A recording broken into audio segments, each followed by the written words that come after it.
जरा सोचिए, जब हम 18 साल के थे तो हमारे अचीवमेंट्स क्या थे? कॉलेज के एडमिशन या दोस्तों के साथ मस्ती? लेकिन बंगाल के खुदीराम बोस वो 18 साल की उम्र में फांसी के फंदे पर मुस्कुरा रहे थे। वो क्यों? क्योंकि उन्होंने अंग्रेज ऑफिसर डगलस किंग्सफोर्ड की बग्घी उड़ाने की कोशिश की थी।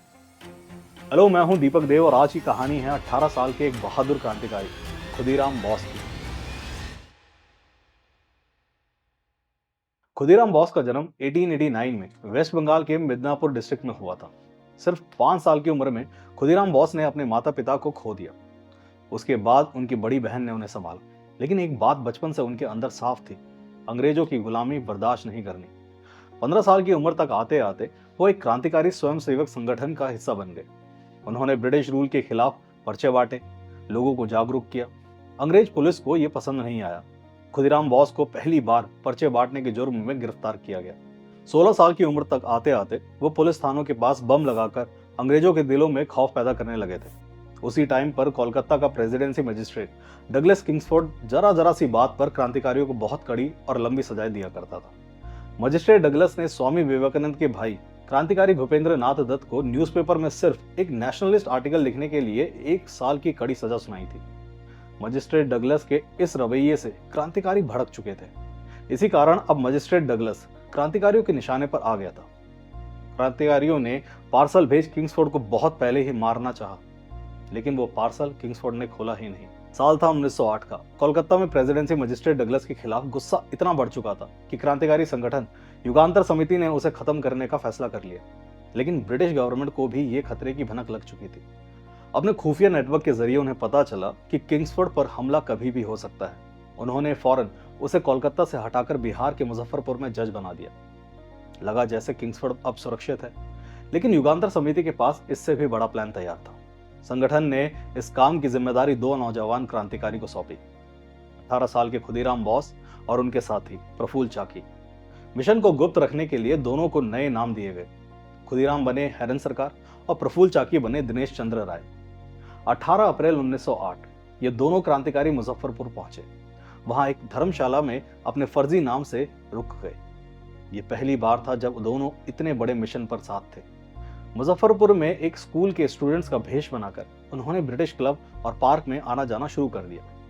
ये वही जगह थी जहां किंग्सफोर्ड अक्सर टहलने या मिलने जुलने आता था। हर दिन दोनों बड़े ध्यान से किंग्सफोर्ड की गतिविधि देखते। वो कब आता है, कब जाता है, कौन कौन लोग उससे मिलने आते हैं, उसकी बग्घी की पहचान क्या है। इन सारे सवालों का जवाब उन्हें दिन ब दिन मिलता रहा। किंग्सफोर्ड का पूरा शेड्यूल अब उनके दिमाग में बस चुका था। धीरे धीरे प्लान तैयार हो गया। किंग्सफोर्ड को खत्म करने का दिन अब नजदीक था। खुदीराम और प्रफुल्ल जानते थे कि यह मिशन उनके लिए आखिरी भी हो सकता है। लेकिन उनके चेहरे पर कोई डर नहीं था। उनके दिलों में सिर्फ आजादी की आग थी। थोड़े दिन बाद वो किंग्सफोर्ड की पूरी कुंडली निकाल लेते हैं। उन्हें पता चलता है कि किंग्सफोर्ड हर शाम रोजाना अपनी बग्घी में बैठकर यूरोपियन क्लब में इंडोर गेम्स खेलने और पार्टीज करने जाता है।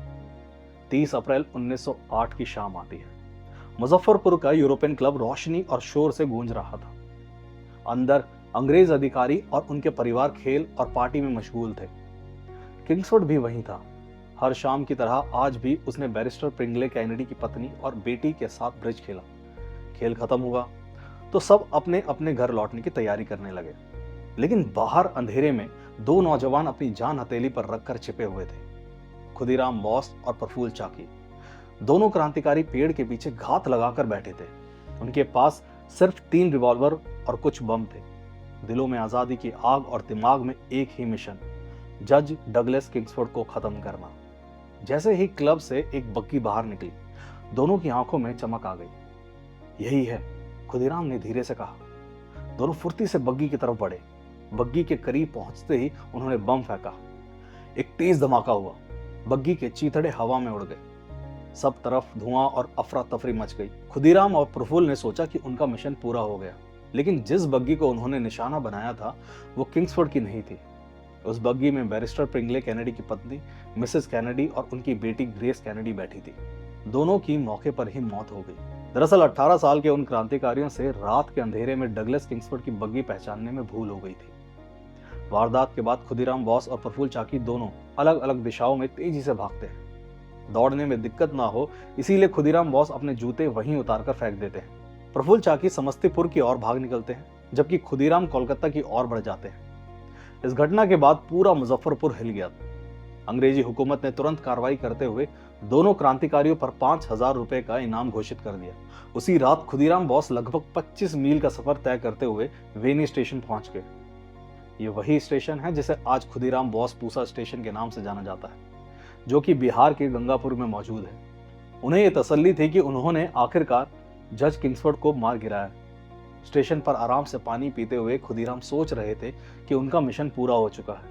तभी एक न्यूज़पेपर बेचने वाला वहां चिल्लाते हुए आया और बोला, जज किंग्सफोर्ड पर हमला का प्रयास, लेकिन वो बच गया। हमले में 2 ब्रिटिश महिलाएं मारी गई। ये सुनते ही खुदीराम चौंक गए, हैरान होकर बोले, क्या किंग्सफोर्ड नहीं मरा? उनकी ये बात वहीं मौजूद एक अंग्रेजी जासूस के कानों में पड़ गई। जासूस ने तुरंत पुलिस को खबर दी। थोड़ी ही देर में खुदीराम को गिरफ्तार कर लिया गया। जब उनकी तलाशी ली गई तो उनके पास से 2 रिवॉल्वर बरामद हुई और इस तरह खुदीराम बोस गिरफ्तार कर लिए गए। दूसरी तरफ भागते हुए प्रफुल्ल चाकी जैसे तैसे समस्तीपुर रेलवे स्टेशन पहुंचे। सिर पर पसीने की बूंदें, आंखों में थकान। उन्हें भरोसा था कि यहां से ट्रेन पकड़कर वो पुलिस से बच निकलेंगे।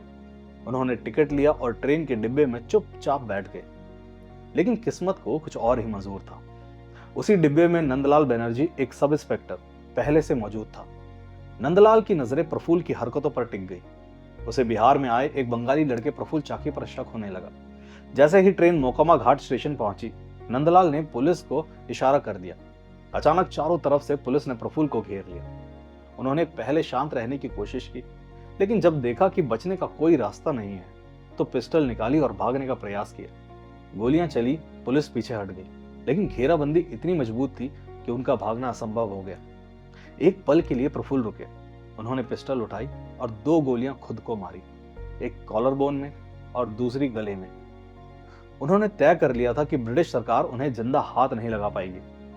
अगले ही पल उनकी सांसें थम चुकी थी। इस घटना के बाद सब इंस्पेक्टर नंदलाल बनर्जी क्रांतिकारियों के निशाने पर आ गए।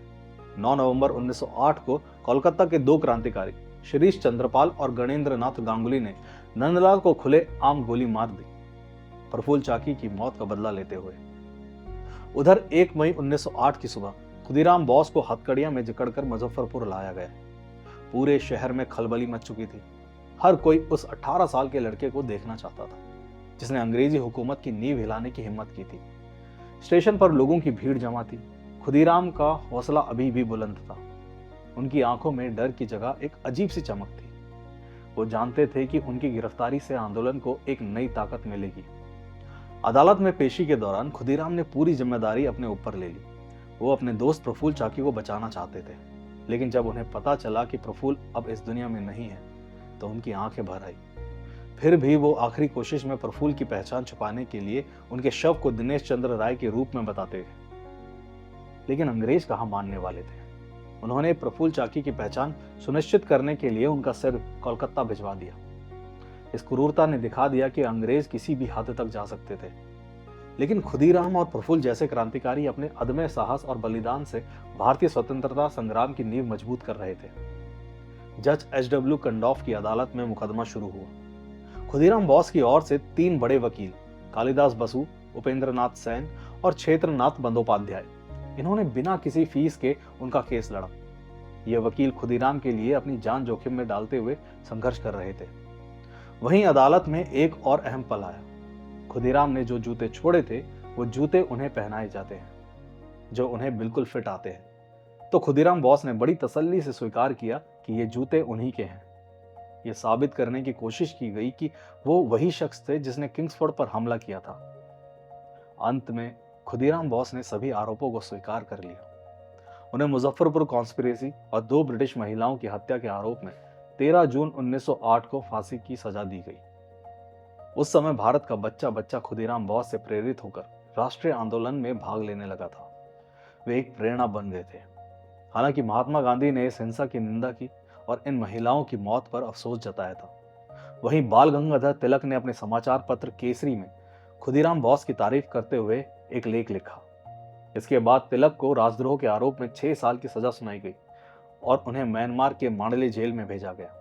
देश में यह सब चल ही रहा था कि खुदीराम बोस की फांसी के खिलाफ हाई कोर्ट में अपील की गई, लोगों को उम्मीद थी कि शायद उनकी फांसी उम्र कैद में बदल जाए, लेकिन हाई कोर्ट ने उनकी फांसी की सजा को बरकरार रखा। फिर 11 अगस्त 1908 को 18 साल 8 महीने और 8 दिन के खुदीराम बोस पूरे हौसले के साथ सुबह 6 बजे फांसी पर चढ़ गए। उनके चेहरे पर एक मुस्कान थी जो उनके साहस और देशभक्ति को दर्शाती थी।